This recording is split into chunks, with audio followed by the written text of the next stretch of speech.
Petrol சேமிப்பு குறித்து 6 முதல் 10ஆம் வகுப்பு வரை படிக்கும் மாணவர்களிடம் கட்டுரை போட்டி நடத்தி சிறந்ததை தேர்வு செய்து அனுப்பி வைக்கும்படி பள்ளிகளுக்கு பெட்ரோலியம் சேமிப்பு மற்றும் ஆராய்ச்சி அசோசியேஷன் வேண்டுகோள் விடுத்துள்ளது. தமிழ், ஆங்கிலம், ஹிந்தி, தெலுங்கு, மலையாளம், கன்னடம் உள்ளிட்ட 15 மொழிகளில் கட்டுரை போட்டி நடத்தலாம். அன்றாட வாழ்வில் எண்ணெய் மற்றும் எரிவாயு சேமிப்பு மற்றும் அவை சம்பந்தப்பட்டவை, எண்ணெய் சேமிப்பை மேம்படுத்துவதில் இளைஞர்களின் பங்கு, எண்ணெய் சேமிப்பு என்பது ஒரு கடமை ஆகிய 3 தலைப்புகளில் கட்டுரை எழுதலாம். பள்ளிகள் மேற்குறிப்பிட்ட தலைப்புகளில் மாணவர்களிடம் கட்டுரை போட்டி நடத்தி அதனை மதிப்பீடு செய்து சிறந்ததை தேர்வு செய்து மண்டல அதிகாரிகளின் அலுவலகங்களுக்கு அனுப்ப வேண்டும். கட்டுரைகள் கையால் எழுதப்பட வேண்டும், தட்டச்சு செய்திருக்க கூடாது. பள்ளி அளவில் ஒரு மொழிக்கு ஒரு கட்டுரையை மட்டும் தேர்வு செய்து அனுப்பிட வேண்டும். தென் மாநிலங்களைச் சேர்ந்த பள்ளிகள் A. Janakiram, chief regional coordinator south, petroleum conservation research association, TMB mansion, first floor, 739 Anna Salai, Chennai 600002 என்ற முகவரிக்கு டிசம்பர் 13ஆம் தேதிக்குள் அனுப்ப வேண்டும். ஒவ்வொரு மொழியிலும் தேர்வு செய்யப்படும் கட்டுரைக்கு முதல் பரிசாக 25,000 ரூபாய் மற்றும் லேப்டாப் வழங்கப்படும். 2ஆம் பரிசாக 25,000 ரூபாய், 3ஆம் பரிசாக 20,000 ரூபாய் ரொக்க பரிசாகவும் வழங்கப்படும்.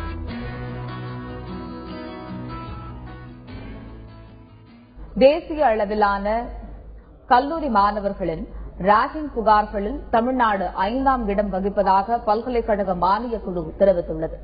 கல்லூரிகளில் ராகிங்கை தடுக்க பல்கலைக்கழக மானியக் குழுவின் சார்பில் உதவி எண் அமைக்கப்பட்டது. இந்த உதவி எண் வழியே நாடு முழுவதும் இருந்து மாணவர்கள் புகார் தெரிவித்து வருகின்றனர். கடந்த 2009ஆம் ஆண்டு முதல் இதுவரை பெறப்பட்டுள்ள புகார்கள் குறித்து UGC இணையதளத்தில் தகவல் வெளியிடப்பட்டுள்ளது. அதன்படி தமிழ்நாட்டில் உள்ள கல்லூரிகளில் இருந்து இதுவரை 118 மாணவர்கள் புகார் தெரிவித்துள்ளனர். இது தேசிய அளவில் 5வது இடமாகும். இந்த ஆண்டின் தொடக்கத்தில் இருந்து இதுவரை 31 புகார்கள் தமிழகத்தில் இருந்து வந்துள்ளதாகவும் அதிகாரிகள் தெரிவித்துள்ளனர். இதில் பெரும்பாலான புகார்கள் சென்னை புறநகர் பகுதிகளில் உள்ள கல்லூரிகளில் இருந்து வந்ததாகவும் அதிகாரிகள் தெரிவித்தனர். தங்களை மூத்த மாணவர்கள் மிரட்டுவதாகவும் மன உளைச்சலுக்கு ஆளாக்குவதாகவும் பெரும்பாலான 1ஆம் ஆண்டு மாணவர்கள் புகார் தெரிவிப்பதாகவும் பல்கலைக்கழக மானியக் குழு அதிகாரிகள் குறிப்பிட்டுள்ளனர். ஆனால் தங்களது புகார்களை கல்லூரி நிர்வாகங்கள் கண்டுகொள்வதில்லை என்று மாணவர்கள் புகார் தெரிவித்துள்ளனர். தமிழ்நாட்டில் உள்ள கல்லூரிகளில் புதியதாக தொடங்கப்பட்ட படிப்புகளை நடத்த போதுமான ஆசிரியர்கள் இல்லை என்று புகார் எழுந்துள்ளது. தமிழகத்தில் உள்ள 51 அரசு கல்லூரிகளில் கடந்த சில மாதங்களுக்கு முன்பு 398 புதிய படிப்புகள் அறிமுகப்படுத்தப்பட்டன. மாணவர்களுக்கு வேலைவாய்ப்பு பெற்றுத்தரக்கூடிய கம்ப்யூட்டர் அறிவியல், புள்ளியியல், எலக்ட்ரானிக்ஸ், சுற்றுலா, வணிக ஆங்கிலம், பாதுகாப்புத்துறை, விஷுவல் கம்யூனிகேஷன் ஆகியவை தொடங்கப்பட்டது. இவற்றில் பெரும்பாலான கல்லூரிகளில் ஒவ்வொரு படிப்பிலும் தலா 20 மாணவர்களுக்கு குறையாமல் சேர்ந்துள்ளனர். ஆனால் பெரும்பாலான கல்லூரிகளில் புதிய படிப்புகளை நடத்துவதற்கு ஆசிரியர்கள் நியமிக்கப்படவில்லை. ஆசிரியர் தேர்வு வாரியம் சார்பில் அதற்கான பணிகள் நடைபெற்று வருவதாகவும் கூறப்படுகிறது. புதிய படிப்புகளுக்கான முதல் செமஸ்டர் ஆசிரியர் இல்லாமலேயே முடிந்துவிட்டது. எனவே விரைவில் ஆசிரியர்கள் நியமிக்கப்பட வேண்டும் என்று மாணவர்கள் வலியுறுத்தி வருகின்றனர். உதவி பேராசிரியர் பணிகளுக்கான நெட் தகுதி தேர்வுக்கு தயாராவது குறித்த பயிற்சி திருச்செந்தூரில் உள்ள சிவந்தி அகாடமியில் தொடங்கவுள்ளது. திருச்செந்தூரில் உள்ள சிவந்தி அகாடமியில் போட்டித் தேர்வுகளுக்கு தயாராவதற்கு பயிற்சிகள் அளிக்கப்பட்டு வருகிறது.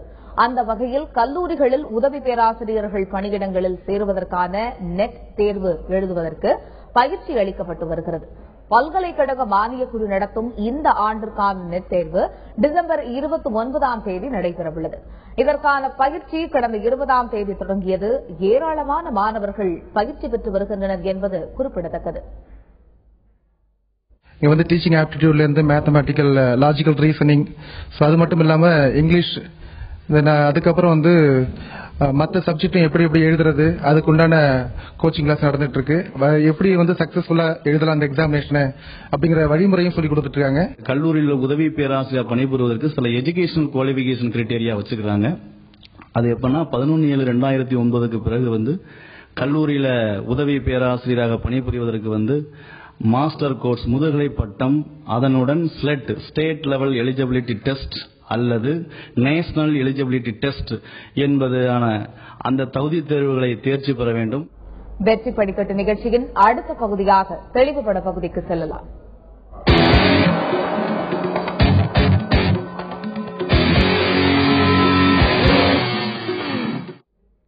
இன்றைய தெளிவுபட பகுதியில் 12ஆம் வகுப்பு உயிரியல் பாடம் குறித்த சந்தேகங்கள் குறித்து விவாதிக்க உள்ளோம். மருத்துவ படிப்பில் சேருவதற்கு உயிரியல் பாடத்தில் அதிக மதிப்பெண் எடுப்பது அவசியமாகும். அரங்கில் நம்முடன் உள்ள ஆசிரியர் கல்வியாளர் ஷர்மிளாவிடம் மாணவர்கள் தங்களது சந்தேகங்களை கேட்டு விளக்கங்களை பெறலாம். மேடம் வணக்கம். வணக்கம். உயிரியல் பாடம் அப்படின்னு சொல்லப்படுறது பயாலஜி 12th ஸ்டாண்டர்ட்ல நிறைய விஷயத்துல முக்கியமா இருக்கு. இப்ப சொல்லும் போது கூட நம்ம சொல்லிருந்தோம், மெடிக்கல் ஓரியன்டட் இல்ல பாராமெடிக்கல் ஓரியன்டட் கோர்சஸ் எடுக்கணும் அப்படின்னா இப்ப இருக்கிற கட்டத்துல பயாலஜியில மார்க் ஸ்கோர் பண்றது ஒரு முக்கியமான ஒரு விஷயமா பார்க்கப்படுது. அப்படி இருக்கும்போது இது பயோபாட்டனி, பயோஸ்வாலஜி அப்படின்னு இருக்கு. இந்த கொஸ்டின் பேப்பரோட பேட்டர்ன் அப்படிங்கறது ஷார்ட்டா சொல்லுங்க. கொஸ்டின் பேப்பர் எப்படி பேட்டர்னைஸ் பண்ணிருக்காங்க அப்படின்னா, ஒன்னு 1 மார்க் MCQs பேட்டர்ன். அதாவது அந்த கொஸ்டின் டோட்டலா 1 மார்க் பேட்டர்ன்ல மேக் பண்ணிருக்கும் போது மாணவர்கள் எப்படி அதை ஹேண்டில் பண்ணணுங்கிற ஒரு பேட்டர்ன் இருக்கு. Next short answers, very short answers. So very short answers பாத்தீங்கன்னா 3 மார்க்ஸ். அது அதை எந்த மாதிரி ஹேண்டில் பண்றன்ற ஒரு விதமும் இருக்கு. அடுத்து பாத்தீங்கன்னா 5 மார்க்ஸ். அது பாத்தீங்கன்னா அதனுடைய ஹேண்டலிங் எப்படின்றத நான் கண்டிப்பா உங்களோட டிஸ்கஸ் பண்ணுவேன். Next long answers 10 mark questions. 10 mark questions பாத்தீங்க அப்படின்னா உங்களுக்கு டோட்டலா அதனுடைய ஹேண்ட்லிங் உடைய இதே டிஃப்ரெண்டா இருக்கும்.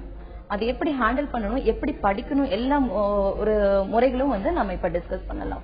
இப்ப நீங்க இந்த கொஸ்டின் பேப்பர் பேட்டர்ன் சொல்லுவீங்க. இந்த கொஸ்டின் பேப்பர் பேட்டர்ன் இது மூலமா என்ன விதமான அபிலிட்டி நம்மளோட ஸ்டூடெண்ட்ஸ் கிட்ட டெஸ்ட் பண்றாங்க? இதுக்கு பேர் இங்கிலீஷ்ல ஒரு நல்ல டேர்ம் சொல்லுவாங்க, எவாலுவேஷன். ஒவ்வொரு ஸ்டூடெண்ட்டுக்கும் அது சேஞ்ச் ஆகிட்டே இருக்கும். இட்ஸ் நாட், அதாவது எப்படின்னா எல்லா ஸ்டூடெண்ட்டுக்கும் அது ஒரே மாதிரி வராது. ஒவ்வொரு ஸ்டூடெண்ட்டுக்கும் மாறுதுங்கும் போது அப்பதான் அது மார்க் கேட்டகரியில செக்ரிகேட் பண்றோம். எப்படி அவங்க அது என்ன மாதிரி விதத்துல ஒவ்வொரு ஸ்டூடெண்ட்டுக்கும் அந்த இது மாறுது, சேஞ்ச் ஆகுது. எவாலுவேஷன் பேட்டர்ன் அப்படின்னா பேஸ்ட் ஆன் அவங்களோட IQ லெவலை வச்சு அவங்க எந்த மாதிரி படிக்கிறாங்க, எப்படி அந்த கொஸ்டினை ஹேண்டில் பண்றாங்க. சோ அது ரொம்ப இம்பார்ட்டன்டா அந்த இடத்துல இருக்குது.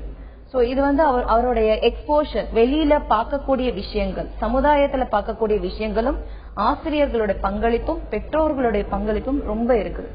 சோ அதை வச்சுதான் மாணவர்களுடைய IQ லெவல் டிசைட் ஆகுது. அதை வச்சுதான் அவங்களுக்கு என்ன ஆகும்னா டோட்டலா எஜுகேஷனா இந்த போர்டு எக்ஸாமோட pattern intelligent quotient of student அதை டெஸ்ட் பண்ற விதமா அமையுதுன்னு சொல்லிருக்கீங்க. இப்ப நீங்க இந்த பேட்டர்ன் பத்தி சொல்லும் போது MCQs அப்படின்னு சொல்லப்படுற இந்த மல்டிபிள் சாய்ஸ் கொஸ்டின் சொல்ல வரீங்க. இப்ப ஸ்டூடெண்ட்ஸ் மத்தியில பாத்தீங்கன்னா 10 மார்க் கொஸ்டின் கூட ஈஸியா ஆன்சர் பண்ணிடுறாங்க, டயக்ராம் இல்ல கான்செப்ட் என்னன்னு தெரிஞ்சிடுச்சுன்னா.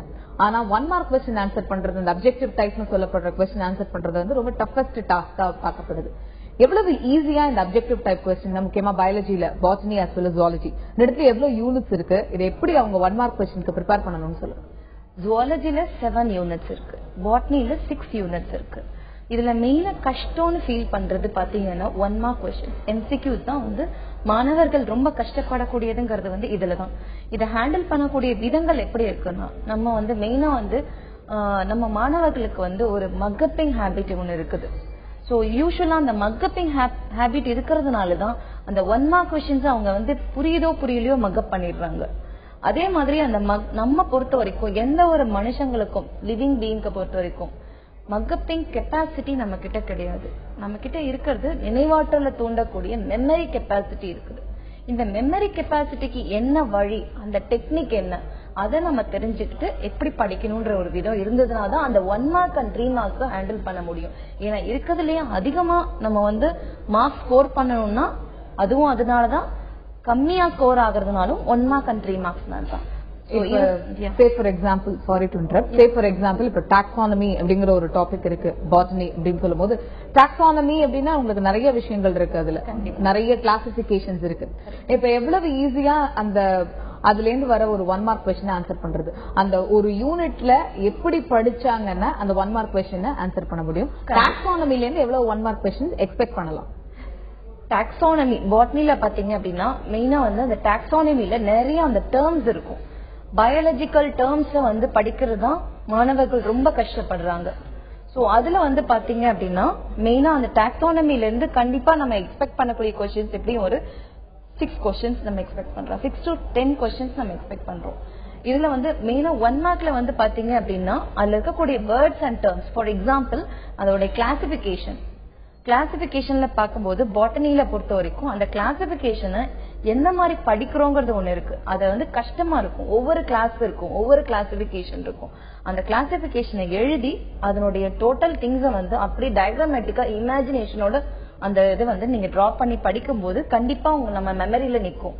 இதை மக பண்றது அப்படிங்கும் போது கஷ்டமான ஒரு வேலை. அது வந்து நம்மளால சாத்தியம் இல்லாத ஒரு விஷயம்.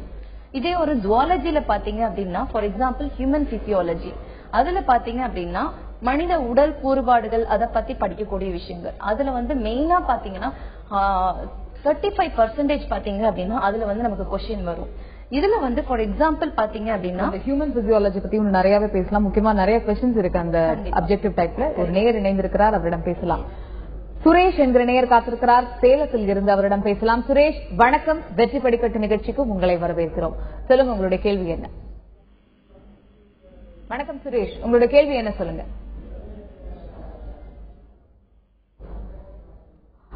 இப்ப நீங்க சொல்லிட்டு இருந்தீங்க ஜுவாலஜி பத்தி சொல்லிட்டு இருந்தீங்க. இப்ப டாக்ஸானமில இருந்து நீங்க வந்து ஒரு 6 क्वेश्चंस எதிர்பார்க்கலாம் மல்டிபிள் சாய்ஸ் क्वेश्चनல அப்படின்னு சொன்னீங்க. நெக்ஸ்ட் அனாட்டமி அப்படின்னு பார்க்கும்போது அனாட்டமில இருந்து எவ்வளவு क्वेश्चन எதிர்பார்க்கலாம்? அதே மாதிரி ரெஸ்ட் ஆஃப் த 4 யூனிட்ஸ்ல இருந்து மல்டிபிள் சாய்ஸ் क्वेश्चन மட்டும் எவ்வளவு எதிர்பார்க்கலாம்? அனாட்டமில நம்ம நிறைய எதிர்பார்க்கலாம். ஏன்னா பிளான்ட் அனாட்டமி அப்படின்னு பார்க்கும்போது தாவரங்களுடைய உறுப்புகள் பத்தின படிக்கும்போது அதுல மெயினா பாத்தீங்க அப்படின்னா நமக்கு வந்து பூக்கள், ஃபிளவர்ஸ் அதை பத்தியும் தாவரங்களுடைய ஒவ்வொரு பார்ட், சீடு, ஃபிளவர், ஃப்ரூட்ஸ், அதனுடைய ரூட், ஸ்டெம்ஸ், இந்த மாதிரி ஒவ்வொன்றத்தையும் தனித்தனியா அதுல என்னென்ன செல்ஸ் இருக்கு, what is parenchyma cells, sclerenchyma, collenchyma, ஒவ்வொன்றையும் தனித்தனியா படிக்கிறோம். சோ இதுல இருந்து பார்க்கும்போது நிறைய क्वेश्चंस வரதுக்கு சான்சஸ் இருக்கு. மெயினா பாத்தீங்கன்னா ஒரு MCQsல மட்டும் கண்டிப்பா அதுல இருந்து ஒரு 5 to 8 क्वेश्चंस வரும். So total number of MCQs எவ்வளவு மேடம் இருக்கும் பாட்னி? 16 क्वेश्चंस. 16ல நீங்க ஏற்கனவே 6 क्वेश्चंस from taxonomy சொல்லிட்டீங்க. மீதி வந்து இப்ப அனாட்டமில இருந்து ஒரு 8 to 10 சொல்லிருக்கீங்க இல்லையா? இப்ப மீதி இருக்கிறது வந்து பயோடெக்னாலஜி, பிளான்ட் பயாலஜி, இதுல வந்து செல் பயாலஜிக்கு ரொம்ப பிரெஃபரன்ஸ் கொடுக்கணும். செல் பயாலஜி அதுல மெயினா பாத்தீங்கன்னா செல் ஸ்டடிஸ், இது கரண்ட் ரிசர்ச் டாபிக்ங்கிறதுனால மெயினா வந்து நியூஸ் பேப்பர் ரீடிங்ஸ் பண்றவங்களுக்கு தெரியும். இதனுடைய நிறைய வந்து ஒரு ரிசர்ச் பண்ணக்கூடிய டாபிக்கா இருக்கிறதுனால அதுல நிறைய முக்கியம். For example mitosis and meiosis, cell division, இதுல இருந்து நிறைய क्वेश्चंस வரதுக்கு சான்சஸ் இருக்கு. நம்ம நிறைய 16 क्वेश्चंस பாத்தீங்க அப்படின்னா நான் சொன்ன 5 to 8 क्वेश्चंस இதுல வர சான்சஸ் இருக்கு. 5 to 8 क्वेश्चंस வந்து இம்பார்ட்டன்ட் क्वेश्चंस. அதுல நமக்கு எந்த क्वेश्चन எத்தனை क्वेश्चंस வேணா கேட்கிறதுக்கு, 2ஆ கேட்கலாம், 3ஆ கேட்கலாம், எவ்வளவு வேணா கேட்கலாம். சோ இதுதான் எல்லாமே வந்து ஸ்கேட்டர்டா, ஐ மீன் ஸ்ப்ரெட்டடா இருக்கிற மாதிரியான ஒரு பேட்டர்ன்ல தான் இம்பார்ட்டன்ட்டா படிச்சுக்கிட்டோம் அப்படின்னா இப்போ கண்டிப்பா இதுல இருந்து ஒரு 8 क्वेश्चंस எக்ஸ்பெக்ட் பண்ணலாம் அப்படின்னா கண்டிப்பா அதனுடைய லெவல வந்து நமக்கு தெரிஞ்சுக்கலாம். நிச்சயமா இன்னும் நிறையவே பேசலாம் இது குறித்து. ஒரு சிறிய இடைவேளைக்கு பிறகு தொடர்ந்து பேசலாம்.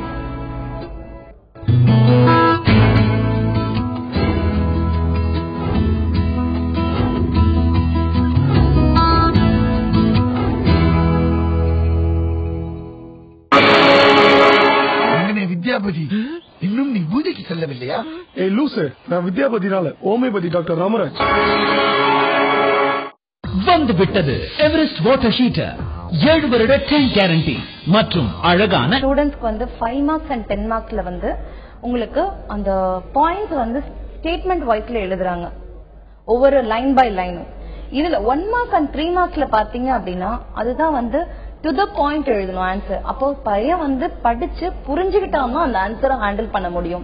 1 மார்க்ல பாத்தீங்க அப்படின்னா மெயினா வந்து abbreviations oriented, short form, ADH அந்த மாதிரி கேட்பாங்க. அதை மக்கப் பண்றாங்க அப்படிங்கும்போது ADHக்கு பதிலா AFH அந்த மாதிரி மாத்தி போடுறதுக்கு சான்சஸ் இருக்குது. இன்னொன்னு வந்து வருஷங்கள் கேட்கலாம், 1982, 1932 அப்படின்றது. அந்த இதுல மிஸ்டேக் பண்றதுக்கு சான்சஸ் வரும். சயின்டிஸ்ட் நேம் கேட்பாங்க. சயின்டிஸ்ட் நேம் கேட்கறச்ச பாத்தீங்க அப்படின்னா அதுலயும் அவங்களுக்கு மறக்கிறதுக்கு சான்சஸ் இருக்குது. சோ இது எப்படி படிக்கணுங்கிற ஒரு முறை வந்து நமக்கு தேவைப்படும். சோ அந்த முறைப்படி படிச்சாங்கன்னா அந்த 1 மார்க்கும் 3 மார்க்லயும் தான் நிறைய ஸ்கோரிங் இருக்குது. கண்டிப்பா அது ஸ்கோர் பண்ண முடியும். சோ அது எப்படிங்கிற வழிமுறையை நான் கண்டிப்பா உங்களுக்கு சொல்றேன் சார். இப்ப நீங்க சொல்லிட்டு இருந்தீங்க ஒரு டாபிக்ல இருந்தும் எவ்வளவு மல்டிபிள் சாய்ஸ் क्वेश्चंस வரும். வெரி ஷார்ட் ஆன்சர்ஸ்க்கும் இருக்கிற டிஃபரன்சஸ் என்ன? வெரி ஷார்ட் ஆன்சர்ஸ்லயும் டயகிராம வந்து ரெப்ரசென்ட் பண்ணலாமா? பண்ணா வந்து எவ்வளவு வெயிட்டேஜ் இருக்கும் உங்களுக்கு மார்க் ஸ்கோர் பண்றதுக்கு? சோ இப்ப வெரி ஷார்ட் ஆன்சர்ஸ் பாத்தீங்கன்னா அதுக்கு 3 மார்க்ஸ் அலாட் பண்ணிருக்காங்க. 3 மார்க்ஸ் அலாட் பண்ணும்போது இப்ப பாத்தீங்கன்னா அதனுடைய டோட்டல் பேஜஸ் பசங்க வந்து எழுதுறதே வந்து பாத்தீங்கன்னா ஒரு 5 லைன்ஸ் to 6 லைன் தான் எழுதுவாங்க. இந்த 5 லைன் to 6 லைன் வந்து அவங்க வெறும் டயகிராம் மட்டும் கேட்டிருந்தாங்க அப்படின்னா நம்ம சமச்சீர் எஜுகேஷன் பேட்டர்ன்ல பொறுத்த வரைக்கும் பாத்தீங்கன்னா அந்த டயகிராம் கரெக்டான பார்ட்ஸை மேக் பண்ணி அதை மட்டும் ரெப்ரசென்ட் பண்ணி அதை பத்தினா ஒரு 2-3 லைன்ஸ் எழுதணும், அவ்வளவுதான். இது டயகிராம் இல்லாம அந்த ஸ்டேட்மெண்ட் மாதிரி क्वेश्चंस இல்லாத மாதிரி இருக்கு. அந்த மாதிரி क्वेश्चंस வரும்போது அதுல இருக்கக்கூடிய ஹைலைட்டட் வேர்ட்ஸ் ரொம்ப இம்பார்ட்டன்ட் மேடம். ஏன் அப்படின்னா அந்த போல்டு லெட்டர்ஸ் புக்லயே கொடுத்திருக்காங்க. ஒரு ஸ்டேட்மெண்ட் எக்ஸாம்பிளா வச்சு சொல்ல முடியும்? கண்டிப்பா சொல்ல முடியும். ஃபார் எக்ஸாம்பிள் இப்போ ஆர்டிபிஷியல் பேஸ் மேக்கர் அதனுடைய ரோல் என்ன அப்படின்னு கேக்குறாங்க. சோ ஆர்டிபிஷியல் பேஸ் மேக்கர்னா என்ன அப்படின்னா சோ பேஸ் மேக்கர்ன்ற விஷயத்த ரோல் என்னன்றத நம்ம சொல்ல போறோம். பாத்தீங்கன்னா ஹார்ட்ல வந்து எஸ்ஐ நோட் சைனோ ஆரிகுலர் நோடுன்னு ஒண்ணு இருக்கு. அதுதான் வந்து நமக்கு பேஸ் மேக்கர். அது ஃபெயிலியர் ஆயிடுச்சுன்னா தான் ஆர்டிபிஷியல் பேஸ் மேக்கர் லித்தியம் எலக்ட்ரோட வச்சு நம்ம ஆர்டிபிஷியலா ஹார்ட் பீட்டை ரெடி பண்றோம். சோ இது வந்து எப்படி வந்து அந்த விஷயத்தை கண்ட்ரோல் பண்ணுது, ஹார்ட் பீட்டை எப்படி கண்ட்ரோல் பண்ணுது, எலக்ட்ரோகெமிக்கல் பொட்டன்ஷியல் இது வழியா இன்வாலண்டரி ஃபங்க்ஷன் ஆஃப் ஹார்ட் பீட்டை வந்து ரெடி பண்ணுது. சோ அதுதான் நம்ம மெயினா அந்த இடத்துல வந்து எப்படி எழுதணும் அப்படின்னா அதனோட ரோல் எதுக்கு பதிலா எது இருக்குது. இப்ப நீங்க சொன்ன இந்த பாயிண்ட் வந்து ஸ்டேட்மெண்டா புக்ல என்ன கொடுத்திருக்கோ அதை அப்படியே ரெப்ரசென்ட் பண்ணி ஆகணும். இப்ப நீங்க ஹைலைட் பண்ணணும்னு சொன்னீங்க தெரியுமா, அதுல வந்து இப்ப நீங்க சொன்ன அந்த எலக்ட்ரோகெமிக்கல் அந்த அதோடைய ரோல் என்ன அப்படிங்கறத வந்து எழுதணும். அதை வந்து ஹைலைட் பண்ணி மோர் மார்க்ஸ் அப்படிங்கறது நீங்க சொல்றீங்க. இப்ப is it that much necessary அவங்க வந்து 3 மார்க்ஸ் क्वेश्चनல வந்து டயகிராம் கொடுக்கிறதுக்கு? இப்ப சில ஸ்டேட்மெண்ட் क्वेश्चनக்கும் டயகிராம் இருக்கும். அப்படி இருக்கிற क्वेश्चनக்கு அவங்க டயகிராம் ரெப்ரசென்ட் பண்ணாங்கன்னா ஃபுல் 3 மார்க்ஸ் அவங்களால ஃபெட்ச் பண்ண முடியுமா? கண்டிப்பா வாங்க முடியும், கண்டிப்பா. ஆனா அவங்க வந்து டைம் மேனேஜ்மெண்ட், ஏன்னா 3 மார்க்ஸ்க்கு ஒரு 3 மினிட்ஸ் மேல செலவு பண்ணக்கூடாது. சோ மேக்ஸிமம் 3 to 5 மினிட்ஸ்க்குள்ள நம்ம 3 மார்க்ஸ் முடிச்சிடணும். சில என்ன எதுல வந்து இப்போ பயாலஜியை பொறுத்த வரைக்கும் டைம் மேனேஜ்மெண்ட் ரொம்ப இம்பார்ட்டன்ட். ஏன்னா நீங்க சொல்ற அதே பாயிண்ட் தான். பயோபாட்னியா இருக்கட்டும், பயோசுவாலஜியா இருக்கட்டும், entire biology paper is power fact with diagrams அப்படின்னே சொல்லலாம். ஒரு பேப்பர்ல கூட டயகிராம் இல்லாம இருக்காது அப்படிங்கிற ஒரு சூழல் இருக்கு. இப்படி இருக்கும்போது டயகிராம்ஸ் வந்து எக்ஸாமினர் கரெக்ட் பண்ணும்போது எப்படி எதிர்பார்ப்பாங்க? அவங்க வந்து லெஜிபிளா அந்த டயகிராம் இருந்தா போதும் அப்படின்னு நினைப்பாங்களா, இல்லன்னா லெஜிபிளா இருக்கிறத விட அழகா ரெப்ரசென்ட் பண்ணணும்னு நினைப்பாங்க? பிகாஸ் 3 hours டைம்ல வந்து ரெப்ரசென்ட் பண்றதுங்கிறது கஷ்டம். அப்ப எப்படி வந்து ஒரு டயகிராமேட்டிக் ரெப்ரசென்டேஷன் பேப்பர்ல இருக்கணும்? டயகிராமேட்டிக் ரெப்ரசென்டேஷன் எப்படி இருக்கணும் அப்படின்னா அந்த டயகிராம் வந்து புரியுற மாதிரி இருக்கணும். அதுக்கு ரொம்ப அழகா இருக்கணும்ன்ற அவசியம் இல்லை. ஆனா அதுக்காக அது வந்து புரியாத விதத்திலையும் இருக்கணும்ன்ற அவசியம் இல்லை. புரியுற மாதிரி கரெக்டா அதை வந்து வரைஞ்சு அதை பாஸ் பண்ணிட்டு அதனை பத்தினா வந்து பார்த்தோன்னே புரியுற மாதிரி இருந்ததுனாலே தட் இஸ் எனஃப், அது போதும் நமக்கு. ஏன் அப்படின்னா நம்ம அதுக்கான டைமை ரொம்ப ஸ்பெண்ட் பண்றது அப்படிங்கும் போது அந்த இடத்துல தவிர்க்கப்படலாம். நெக்ஸ்ட் பாட்னில டைம் ரொம்ப ஸ்பெண்ட் பண்ணிட்டாங்கன்னா ஜுவாலஜிக்கு டைம் பத்தாம போயிடும். That is one problem for the biomaths, biobotany and biozoology. இன்னொன்னு பாத்தீங்க அப்படின்னா அந்த டயகிராம்ஸ் வந்து கண்டிப்பா டயகிராமேட்டிக் கொஸ்டினை சூஸ் பண்ணணும். எப்பவுமே வந்து டயகிராம்ஸ்க்கு வந்து கண்டிப்பா மார்க்ஸ் வந்து ஈஸியா இருக்கும். ஏன்னா நம்ம படிச்ச விஷயங்களை அப்படியே நம்ம வந்து எக்ஸாமினர்ஸ் முன்னாடி எடுத்து வைக்கிறது வந்து ரொம்ப முக்கியம். இந்த டயகிராம்ஸ் பத்தி இன்னும் நம்ம நிறைய பேசலாம். ஷபானா, நீங்க கேட்ட கொஸ்டின் எனக்கு ரொம்ப பிடிச்சிருக்குது. ஏன்னா கெமிஸ்ட்ரி, பிசிக்ஸ் வந்து மெயினா பயாலஜி ஸ்டூடெண்ட்ஸ் வந்து ரொம்ப கஷ்டப்பட்டு படிப்பாங்க. அதனுடைய படிக்கிற முறை எப்படின்னா, ஃபார் எக்ஸாம்பிள் பாருங்க, கெமிஸ்ட்ரியில ஒரு ஈக்குவேஷன் படிக்கிறீங்க. அந்த ஈக்குவேஷன் படிக்கும் போது அதனுடைய பேலன்ஸ் எப்படி பண்ணலாம். ஃபார் எக்ஸாம்பிள் நான் சொல்ற ஒரு ஈக்குவேஷன் அது வந்து நார்மலா பயாலஜிலையும் யூஸ் பண்ணக்கூடிய ஒரு ஈக்குவேஷன் தான். ஒரு போட்டோசிந்தெட்டிக் ரியாக்ஷனுக்குரிய ஈக்குவேஷன், ஒளிச்சேர்க்கைக்கான ஒரு ஈக்குவேஷன் நம்ம பாக்குறோம். கார்பன் டை ஆக்சைடு, வாட்டர், தண்ணி யூஸ் பண்ணிக்கிறோம். அதே மாதிரி பச்சையம், குளோரோஃபில் பிக்மெண்ட். ஓகேங்களா? சோ இதை வச்சு தென் போட்டான்ஸை வச்சு நமக்கு என்ன ப்ரொடியூஸ் பண்றோம்னா ஸ்டார்ச், தட் இஸ் குளுக்கோஸ். ஓகேங்களா? குளுக்கோஸ் அப்புறம் தான் அது ஸ்டார்ச்சா காம்பினேட் ஆகும். சோ இதுக்கு எப்படி அப்படின்னா ஃபர்ஸ்ட் குளுக்கோஸோட மாலிகுலர் ஃபார்முலா என்னன்றது தெரிஞ்சுக்கணும். C6H12O6. இதுக்கு எதுல இருந்து வரப்போகுது, அந்த 6 கார்பன் எதுல இருந்து வரப்போகுதுன்னா கார்பன் டை ஆக்சைடுல இருந்து வரப்போகுது. சோ இந்த 6 கார்பன் டை ஆக்சைடு அங்க இருக்கும்போது 6 கார்பன் குளுக்கோஸ்க்கு நம்ம கொண்டு வர முடியும்ன்ற ஒரு மேத்தமெட்டிக்கல் கால்குலேஷன் மாதிரி தான் நம்ம படிக்கணும். அப்புறம் அதை எழுதி பார்க்கணுங்க. படிக்கிற விஷயத்த கண்டிப்பா எழுதி பார்க்கணும்.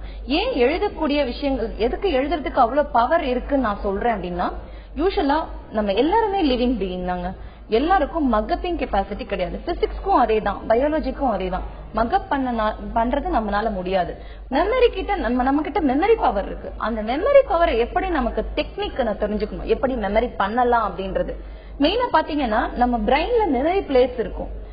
உங்களுடைய படிக்கக்கூடிய விஷயங்கள் எல்லாமே ஒண்ணும் இல்ல. ஃபார் எக்ஸாம்பிள் நான் சொல்றேன், நான் வந்து ஒரு போட்டோ வச்சிருக்கேன். அந்த போட்டோ என்ன அப்படின்னா ஒரு ஐஸ்கிரீம் போட்டோ வச்சிருக்கேன். அந்த ஐஸ்கிரீம் போட்டோவை நீங்க பார்க்கும் போதே, அந்த பிக்சரை நீங்க பார்க்கும் போதே உங்களுக்கு ஐஸ்கிரீம் சாப்பிடணும்னு தோணுது. அந்த சாப்பிடக்கூடிய அந்த ஸ்டிமுலேஷன் அது உங்களுக்கு வந்து உடனே வந்து சாப்பிடணும்னு தோணுது. உங்களுக்கு சலைவரி செக்ரேஷனும் இருக்குது. ஒண்ணும் இல்லாம அந்த பிக்சரை பாக்கிறதுக்கே அவ்வளவு நமக்கு எஃபெக்ட் இருக்குது. ஏன் எஃபெக்ட் இருக்குன்னா நம்மளுடைய சென்சரி ஆர்கன், உணர்வு உறுப்புகள், கண்ணு, காது, மூக்கு, வாய், தோல், இதெல்லாம் வந்து நம்மளுடைய உணர்வு உறுப்புகள். இது வழியாதான் நமக்கு சென்சேஷன் பிரெயின் வழியா போகுது. நம்மளுடைய ஒவ்வொரு ஆக்டிவிட்டியும் கண்ட்ரோல் ஆகுறது பிரெயினாலதான். சோ பிரெயினுக்கு போயிட்டு பிரெயின் என்ன பண்ணும், அதை இன்டகிரேட் பண்ணும், மெமரி பிளேட்டை ஓபன் பண்ணும். ஏற்கனவே நீங்க ஐஸ்கிரீம் சாப்பிடுறீங்கன்னா ஆட்டோமேட்டிக்கா அந்த மெமரி ஃபைல்ல இருந்து உங்களுக்கு ஸ்டிமுலேஷன் கொடுத்து செக்ரேஷன்ஸ் ஆக்டிவேட் பண்ணுது. சோ இந்த அளவுக்கு பவர்ஃபுல் பிரெயின் நம்ம கிட்ட இருக்கு. எப்படி படிக்கணும்ன்ற டெக்னிக்கும் இதுலதான் நான் சொல்ல வரேன். படிக்கக்கூடிய விஷயங்களை நல்லா பார்த்து அதை எழுதி வரைஞ்சு பார்த்து படிக்கணும். சோ எழுதுறதுக்குரிய ஹேபிட் ஏன்னா நம்ம பேனாவை பிடிச்சு ஏபிசிடியை ஷஃபிள் பண்ணி தான் வேர்ட் ஃபார்ம் பண்றோம். சோ அந்த பெண்ணை பிடிச்சி எழுதும் போது நம்மளுடைய பிடிக்க வைக்கக்கூடியதும் வந்து பிரெயினாலதான் நடக்குது. நம்ம நடக்கிறது, பேசுறது, எழுதுறது எல்லாமே பிரெயினோட ஆக்டிவிட்டி தான். உங்க அம்மாவோட குரலோ இல்ல உங்க அப்பாவோட குரலோ எந்த கூட்டத்துல இருந்தா கூட நீங்க கேட்க முடியும். அந்த அளவுக்கு உங்களுடைய மெமரி பவர் இருக்கு. நிச்சயமா மேடம். இப்ப வந்து எழுதுறதுக்கான இம்பார்ட்டன்ஸ், படிச்சதை வந்து எழுதி பாக்குறதுக்கான இம்பார்ட்டன்ஸ் சொன்னீங்க. இது மூலமா இவங்க வந்து போர்டு எக்ஸாம்க்கு ப்ரிப்பேர் பண்றதும் வந்து ஒரு நல்ல ஐடியாவா இருக்கும். பயாலஜி பேப்பருக்கு எப்படி ப்ரிப்பேர் பண்ணணும், முக்கியமா மல்டிபிள் சாய்ஸ் கொஸ்டின்ஸ் என்னென்ன டாபிக்ஸ் கவர் பண்ணணும்ங்கிறது ரொம்ப ஈஸியா சொல்லி கொடுத்தீங்க. Thank you so much. வெற்றி படிக்கட்டு நிகழ்ச்சியின் அடுத்த பகுதியாக புதிய வாய்ப்புகள் பகுதிக்கு செல்லலாம்.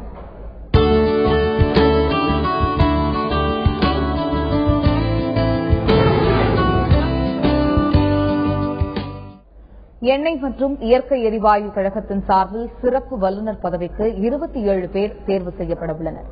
ஜியோபிசிக்ஸ் பிரிவுக்கு 4 பேர், உற்பத்தி பிரிவுக்கு 13 பேர், வேதியியல் பிரிவுக்கு 3 பேர், மெக்கானிக்கல் பிரிவுக்கு 2 பேர், மெரைன் பிரிவுக்கு 1 ஜியாலஜி பிரிவுக்கு 2 பேர் உட்பட 27 பேர் தேர்வு செய்யப்படுகின்றனர். விண்ணப்பிக்கும் பிரிவில் பொறியியல் பட்டம் அல்லது பட்டமேற்படிப்பு படித்திருக்க வேண்டும். விண்ணப்பிக்கும் பிரிவில் 18 ஆண்டுகள் அனுபவம் பெற்றவர்களாக இருக்க வேண்டும். எண்ணெய் மற்றும் இயற்கை எரிவாயு கழகத்தின் இணையதளத்தில் இருந்து விண்ணப்பங்களை பதிவிறக்கம் செய்து கொள்ளலாம். விண்ணப்பங்களை டிசம்பர் 13ஆம் தேதிக்குள் மின்னஞ்சல் வழியாகவும் அனுப்பலாம்.